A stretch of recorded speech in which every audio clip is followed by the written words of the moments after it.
just tore it up. This fort is up. The cup is full.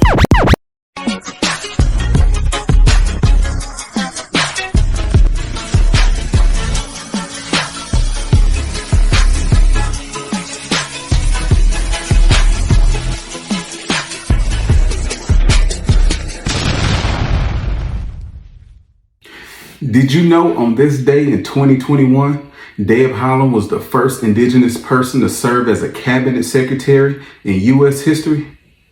At the time, incoming President Joe Biden announced his nomination for Deb. She was a first-term Congresswoman from New Mexico to serve as the Secretary of the Interior on December 17, 2020. So fast forward 3 months. The Senate confirmed her for the job by 51 to 40 vote. And just like that, Deb made history as the first Native person to oversee the Interior Department. But did you know this department was also created in 1849 and historically bore the responsibility for removing Indigenous people from their ancestral lands? Today, it upholds the government's treaty obligations to 574 federally recognized tribal groups. Damn. The department also manages the country's public lands, including 500 million acres. That's 1/5 of the entire nation. Damn. And 63 national parks. As you know, we are still in the lovely March, Women's History Month. So Deb Haaland and the rest of you lovely women out there, salute.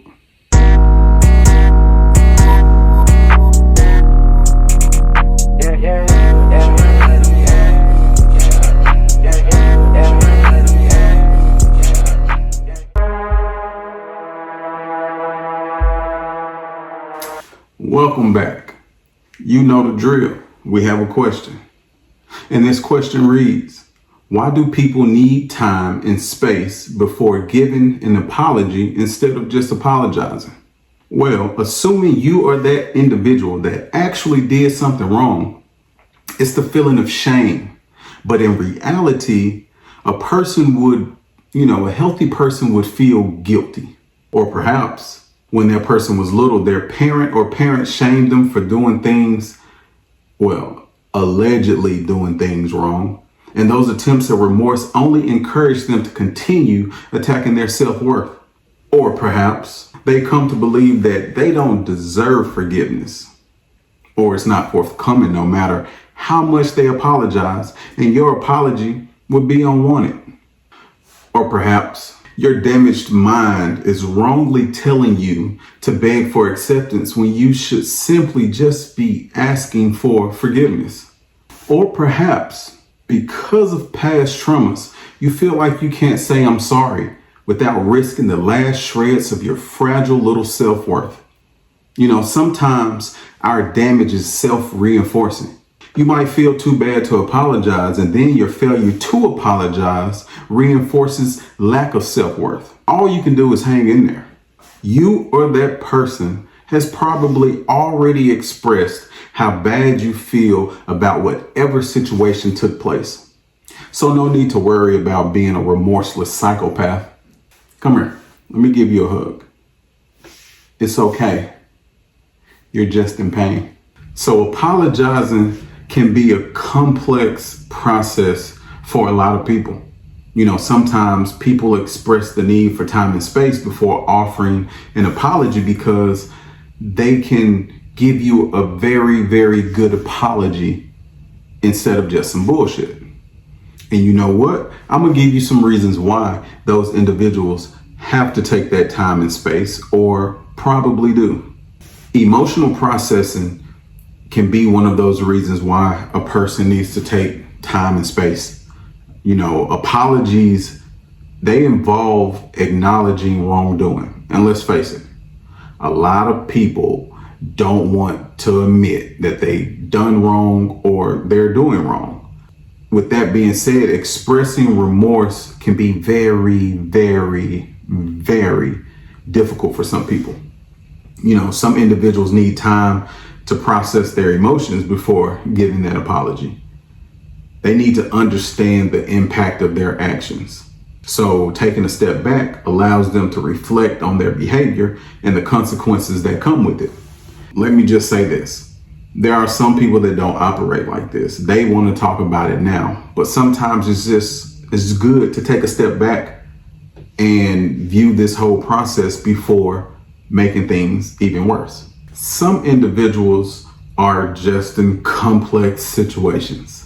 And in a complicated situation, a simple apology might not cut it. One must understand the levels of hurt that they've caused in this situation. And finding the right words can take time. In this case, people want to make sure that their apology is genuine and meaningful. You know, those situations that require an explanation versus a simple "I apologize" or "I'm sorry." Sometimes healing and rebuilding trust can create time and space when someone is expecting an apology. Let's be honest. Hurt people hurt people. Hurt feelings require healing. Hurt feelings require trust that then leads to the rebuilding. So since trust is a rebuilding process, an apology is great.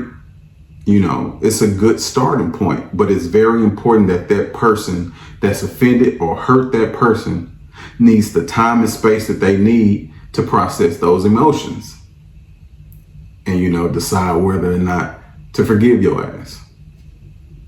One thing that we have to do when we start to issue an apology or think about what we're going to say, we have to avoid the insincere apologies. Rushed apologies can come off almost all the time. They come across as insincere. So taking the time to craft a genuine and honest apology rather than providing some bullshit is very crucial. First, you have to admit that you've done wrong. Depending on what the situation is, you need to take time and process what happened. And then when you deliver that apology, make sure it's genuine, make sure it's from the heart, and make sure it's not bullshit. It's better to hold that apology off versus giving some half-assed apology or a forced one. Sometimes the person who caused the hurt may feel exposed when it's time to apologize. They might feel cautious because there's a possibility that their apology could get rejected, or there's a possibility of retaliation. Let's face it, all of us have crafted an apology and it either got rejected or it was a debate or retaliation after we gave that apology. So you have a lot of people that experienced those things far too many times. So now when it comes time to giving an apology, they back away from it. So taking time and space for these individuals, they use it to protect themselves emotionally, even though they were the ones that caused the hurt in the first place. As I was preparing for this episode this week, it was one thing that I guarantee, viewer, you didn't think about. How do men and women play into apologizing? So I came across something called gender stereotypes when it involves apologies. So the research suggests that women apologize more frequently than men do. Why is that? I found a study that said it's not because men are unwilling to admit wrongdoing, but instead men seem to have a higher threshold for what they consider offensive behavior. Some even say that a woman's tendency to apologize more could be related to their emotional intelligence and empathy. But all in all, it's not that men actively resist apologizing. Well, not all men. It's more along the lines that they have a different ideal for what warrants an apology. Understanding these dynamics can help improve the communication between men and women, women and men. So the next time you hear someone saying, "I'm sorry," consider the context and the underlying reasons behind it. Remember that apologizing is a skill. and everyone does it differently. Keep that in mind. The main goal is to repair the relationship and have a better understanding of the hurt caused and learning to prevent doing that shit again. Immediate or delayed, a sincere apology can make a difference, a really big difference. So viewer, if you are irritated that whoever this person is needs time and space to deliver an apology, be cool. It's okay. You would rather this person take the time and space to offer an apology versus giving you some bullshit. Now, it is up to you.